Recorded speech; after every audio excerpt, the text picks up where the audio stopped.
Talladega. We're Talladega. Talladega, boys. All right, so we finished the book. Yes, we did. How did you guys feel about the ending of this? And I mean, I thought it was just an amazing story. It was very powerful, really good story. Enjoyed it. One of the books I really enjoyed the most. Yeah, I really liked it a lot. I thought it had good message all the way through. It was very Ron Stallworth. Very brave guy. I mean, what ordinary person just does this? But I did not like the ending at all. I think just getting rid of all the evidence was I don't know. I didn't like it. It was dumb. It was dumb to me. Yeah. Yeah, same, bro. Yeah, I thought it was stupid kind of, but we've all seen stuff like this, say your parents are gonna take away your phone, you gotta delete stuff, close stuff. Exactly. I mean, I guess, yeah. And sorry. Not trying to sound sus or anything, but That's not very. No, you can go. You can go. Yeah, and just how they work so hard on this investigation and stuff, and they just have to give it away. Just really reminds me of our day of age, where some people work on something really hard, and people don't give them any dedication for it. They don't really say anything good about it. Give them credit for it. Yeah. Like your YouTube channel. Really. Yes, exactly like my YouTube channel. Guess you can relate to that. My first question I have to ask for today is going back. We're taking steps back from this was middle of the book. Ron, he wanted to be the bodyguard for David Duke when David Duke came to Colorado Springs. In that picture Ron took with David Duke, they were standing there. He had Chuck, who was undercover as Ron, take the picture, the Polaroid picture. Why did Ron even want to take a picture with David Duke? Was it just showboating? I feel like it was foreshadowing. He got into this guy's head, showing him he was what they thought he was, and they weren't worried about him or anything necessarily. Yeah. They weren't scared he was gonna do anything. And I feel like him getting a picture with him was just him trying to show him that he had nothing to worry about. Yeah, and even so, even though in the picture he grabs him, he puts his arm around David Duke, which David Duke did not like at all. And David Duke actually tried snatching the picture, but Ron just got it before him. Yeah. I don't know. I thought that was pretty good. Yeah, I really enjoyed that part of the book. I thought it was pretty intense. Intense, Yeah. Because Yeah, he was in there with all stuff was about to go down, dude. Yeah, they were having a party, all the clan members, and then Ron, who's black, shows up and is the bodyguard for the Grand Wizard of the KKK. All right, so for my thing right here, I'm gonna say we see a part in the book where Ron, who's not actually Ron, it's the guy who's undercover for him. Chuck. Yeah, Chuck. And he has to take a lie detector test for being a Jew. Yeah. And how does this really show how Klan members really were, how awful they really were, even to white people, who because at the time they didn't know that Ron was white, Yeah. Yeah. They're really safe with everything. Hold on. But anyway, how does this really show how awful they were to people who were also white but also did not have the same religion as them? I know that the KKK members they hated Jews. Yeah, Jews, they hated blacks, Yeah. Jews, anybody that wasn't full white. They say that. And it wasn't Catholic, right? Yeah, no, I think Christian. I think it's Christian Catholic. So, I think if they were Catholic, they would have been fine with it because I don't know, but I know that they hated Jews because for some reason they're a lot like Nazis. Kinda, yeah. Yeah, everyone just thinks of the KKK as just hating black people. There's their white supremacy, anything not white, any race, anything, any religion that they don't approve of, any walk of life that they don't approve of, any they culture, don't they don't want it, they don't want to see it or anything. Because in their eyes, no one's equal. Yeah, and even I was doing some research on the book, and then Ron was being interviewed. He said he didn't include in this book. He said that he noticed that the Klan was planning to firebomb gay bars in Colorado Springs, and that just shows you that anything in their eyes that wasn't perfectly white is they hated. Yeah. So that just makes me think I never really realized that they also hated Jews and stuff, and other stuff that they were white, but if they were Mormon or whatever, I'm sure they would have hated them too. Yeah. And like what Bradley said, he said like it's not only black people that they hate, it's pretty much everyone that's not like fully white, Christian, and Mm-hmm. yeah, it's pretty awful. Brings me to my first question. Okay. Like, how would you guys feel if you were like targeted by a certain group, as if you're like there was a KKK or something targeting you? How would you guys feel if like you were a part of a certain culture, religion, race, or something like that, and they were just like targeting you? Would you guys be scared? Oh yeah. Like it depends on their intent. Like if it was just like people messing around that just hated me, they weren't like planning to hurt me, I wouldn't really care that much. It's just but if it was like as extreme as the KKK, yeah, I would be pretty scared. Like Yeah. like that's what you gotta like if you have, I don't know, maybe almost like scared enough to like move out of that area, Yeah. like just you want to get away. Yeah, I from mean, this. if they're running at me with like crucifixes and they want to hang me on there, I mean, I'm gonna be scared. Dylan's gonna get Like around. honestly, like I mean, that's scary stuff right there. That it just shows like how like awful they really were. Again, like how I said earlier, how about like how like they didn't like people of like different religions, but what they did to like other like African Americans, they just like burn them and stuff. That's terrible. It's horrible. But yes, I would be very scared if they went against my morals, my beliefs and stuff, and I would not enjoy that. But you can believe what you want, honestly. But just don't like hurt other people if you don't believe in what other people don't Like believe. what we talked about in civics with the free exercise and the establishment, like as long as they're not hurting anyone, like harming society or like Exactly. spreading things to go against the government, then I believe like it should happen as long as like you ain't going out and killing a million people. Yeah. But going back to what you said when they was making him take the lie test, Butch, who was the guy giving the lie detector test to Chuck, who was Ron Stallworth at the time, held him at gunpoint and said, Yeah, exactly. take the lie detector test, and then Ron had to come in from his undercover car and throw a rock through the window to cause a distraction. Yeah. For that time. Otherwise, he was going to shoot him. Yeah, I know shoot he him dead. was because he was Jewish. Yeah. I mean, that was terrible.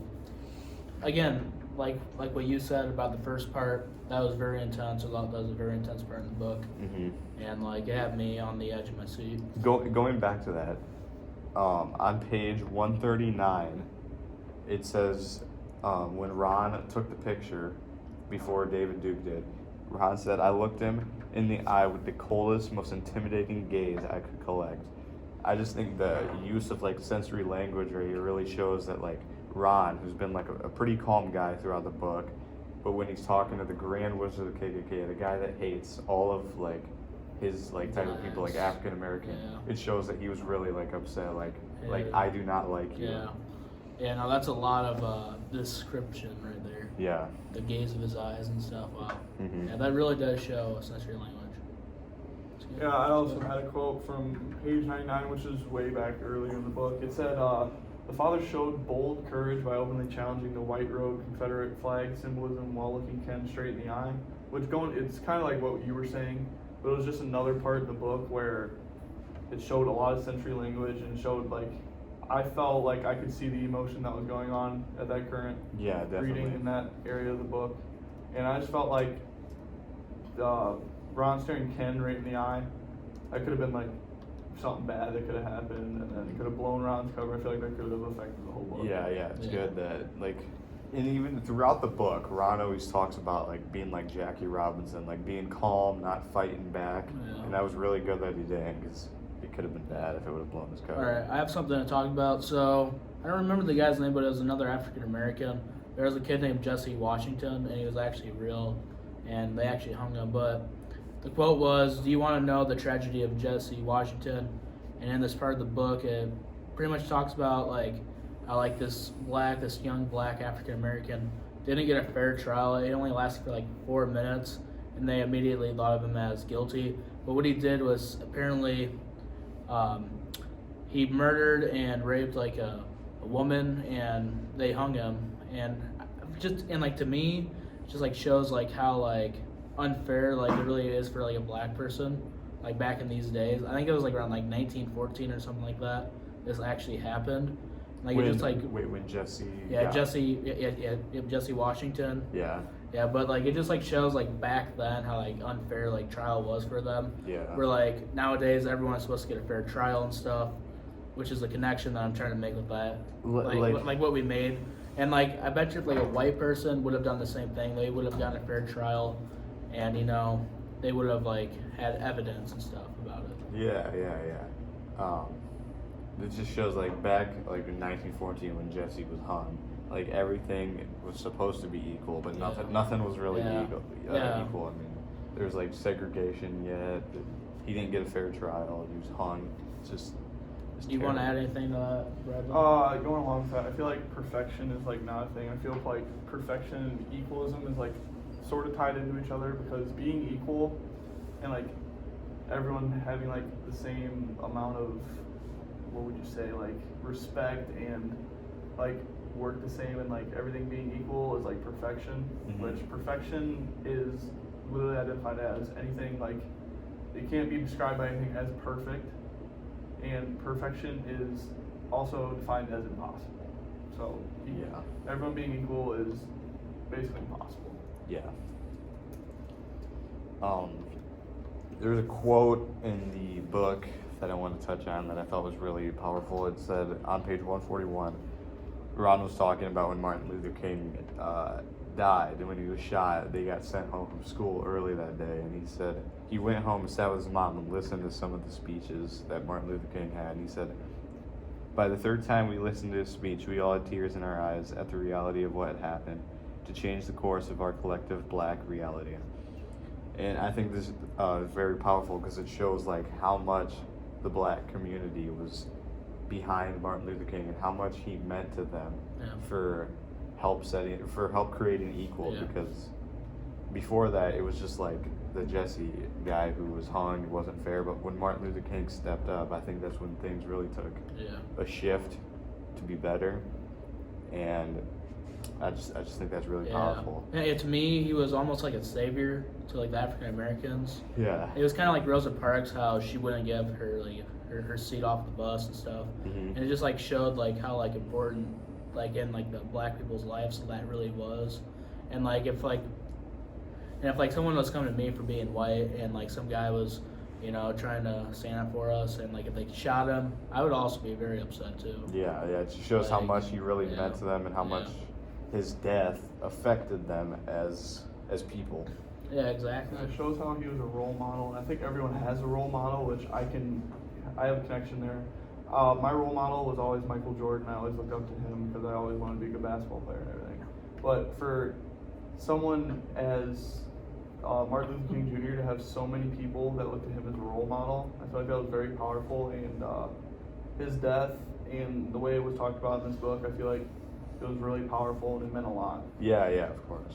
Yeah, everybody's got a role model. Like my role model has always been my dad, how hard he works and everything. It's just, and it just, when your role model's like is taken from you, it just shows how much that can really affect you. Who's your role model, Dylan? Jesus. Ronald McDonald. No, I don't know. A lot. I don't know. Maybe my grandpa. Yeah. He's a hard worker. He's very wise, I guess, and teaches us a lot of stuff. Alright. Oh, I have one. Okay. So, Ron, who wasn't Ron, of course, and the Klan have their first meeting. The Klan member, I don't remember the Klan's member name, it wasn't Duke, but he says that everywhere he looks, there's N-words, which I'm not going to say the actual N-word. He then tells them he was shot by a pack of N-words, and his wife was savagely... Is it Ken? Yeah, I think so. Okay. Yeah, Ken. And his wife was savagely raped by a pack of 11. How do you feel about this man? Oh, 1 second. How do you feel about how this man came to the organization of just a couple of blacks who did something to him? That he has to take it out on like all African Americans and stuff. And how do you feel about him using the words like pack, almost like describing like African Americans like wild animals? Like, do you guys understand that? Yeah. Like he's trying to say they're like a pack of wolves. Yeah, like they're. So he's almost like calling them like animals, pretty much. That they're savages and they're just not like humans. Yeah, I think. Well, what happened to his wife and him was awful. Yeah, it was awful, but he doesn't have to take it on everyone. Yeah. Like, you can't just base like a certain group of people and just say that's how every single one of them are. Because that's not humane.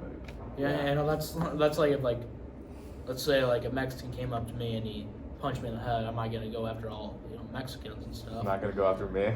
No, because you're not involved in it. I'm just gonna go against the people that did it to me. Or like if another white person came up to me and they stabbed me, am I gonna go after like all white people? Just gonna go after the people who did it to me. Of course. You understand that, Bradley? Yes, I understand. Do you have anything to add to that, Bradley? No, I feel like everything was said. But I feel like if someone did something to me and I felt a certain way, I wouldn't take it out on everyone. I'd just like find a way to take it out that wasn't violent and like discriminating against anyone. Yeah.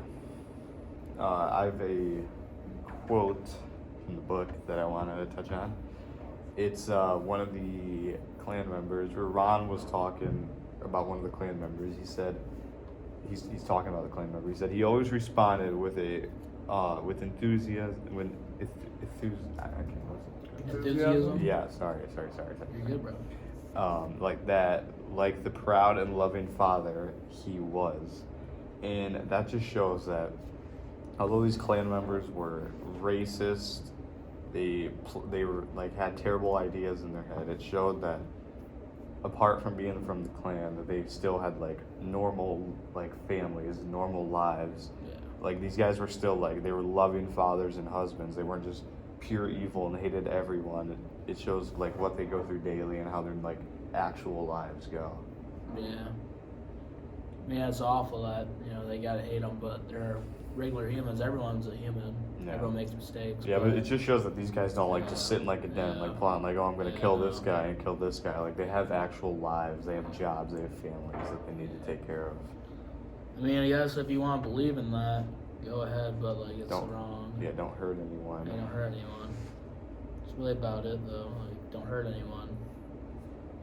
Freedom of speech. Yes, sir. Do you have any more quotes or questions you need to add? No, I think I'm good. I have one more thing.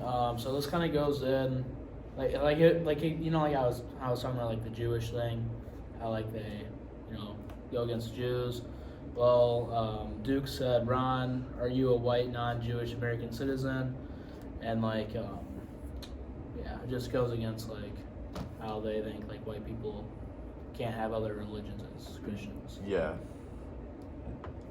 Is that like a meeting? Yeah. Was that at like the pledge? Yeah. The pledge? Yep. Yeah. I know we already talked about this like right at the beginning, but I don't think we like asked the question. Why do you think the chief ordered to shut down the investigation and destroy the evidence that these officers worked really hard for? Like they put their lives in danger for it, and he just kind of shut it down and said, "We don't need this." Like, why do you think he did that? I think he did that really to like people, like if someone found out about it, so like people like don't think that like the police station is like associated with the KKK, because people might think like they're associated with the KKK. Yeah. And stuff. It just order for like the police station not to look bad. Yeah. Is that what you would say? Yeah. I'd say it was to hide the fact that they did it and they didn't want to look like they're associated. Yeah. Because that's what they were kind of doing. They were kind of pretty much acting like they were in the KKK. Yeah. Well, I mean, well, not really. They were doing an investigation, but like people might think of it as like the wrong way, that the police department is actually joining the KKK and stuff. Yeah. That's what like the press might think. And like if someone knows a police officer and then they see him at like a certain event with like the KKK and then just like publicize it. Yeah. Well, I mean, but most of these guys are like undercover though, like. Yeah. But at the end of the book, it shows how Ron just continued to be a police officer. He did a few more investigations, not many, like not many. Let's see here. Malcolm. Oh, never mind. Okay. Just talk about like Malcolm X and stuff. And it goes, and it's continues to talk about David Duke on how he continued to like run. He continued to like run for elections. Yeah. He almost won like a governor to be governor, I think, of Louisiana, but he did. He's still doing his little speeches and stuff. Yeah, he's still trying to do it like the kid. Because in that movie, I think it shows like the end, like in 2017 when he's like giving a speech. Yeah. Or something, because I seen that movie a couple years ago. Yeah. And so he's still doing it. He's still going at it. He's still against black people. And it says in here that David Duke actually didn't know that Ron was black until 2006. Really? Yeah, he didn't find out until 2006 that Ron was black. But there's that part in the book where Ron's talking to him on the phone, and he was like, Ron just like starts like cussing at him and said like, "Oh, you've been played" and stuff, and then hangs up. Like, Prank call. Yeah, I'm surprised he didn't know then. Honestly, dude. Yeah. Again, it shows how clueless this dude really is, and how like easy it is to infiltrate their clan. So easy. Yeah. I mean, yeah, most of these guys are like dumb. All right. Well, is that really about it? Do you have anything else you need to add? No. How do you guys feel that this discussion went? I think it went pretty good. We had a lot of connections. We discussed a lot. We all answered.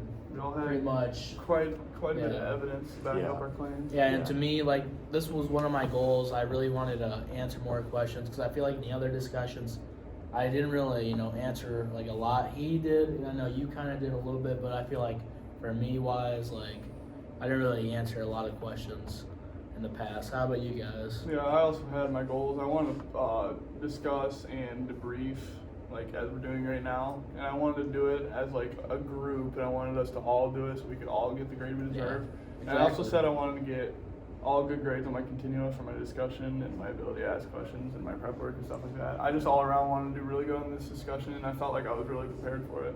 Yes. I just wanted to make sure everyone was involved, so that way we can get a good discussion going. We could all get a good grade, and I think we were all pretty good prepared. We had page numbers and we asked good questions that kept the discussion flowing. Yeah, I did. I mean, honestly, this is probably our best discussion yet. Yeah. Kind of had to be. Yeah, maybe the one if Lucas was here, maybe it'd be a little better, but who knows?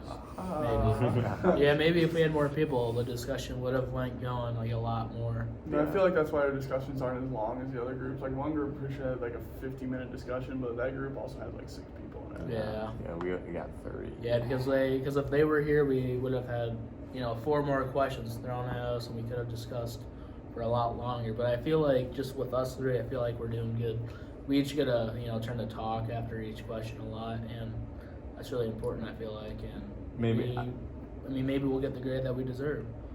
I felt like the one bad thing we did during this is I think like everybody did it. We kind of like interrupted each other sometimes. Like I did it. It just happened, but that just means we wanna like eager to talk. Yeah. So. All right. Well, is there anything else anyone wants to add before we end the discussion about the book at all? Go Steamers. Go Steamers. Talladega. We are not Talladega. Talladega.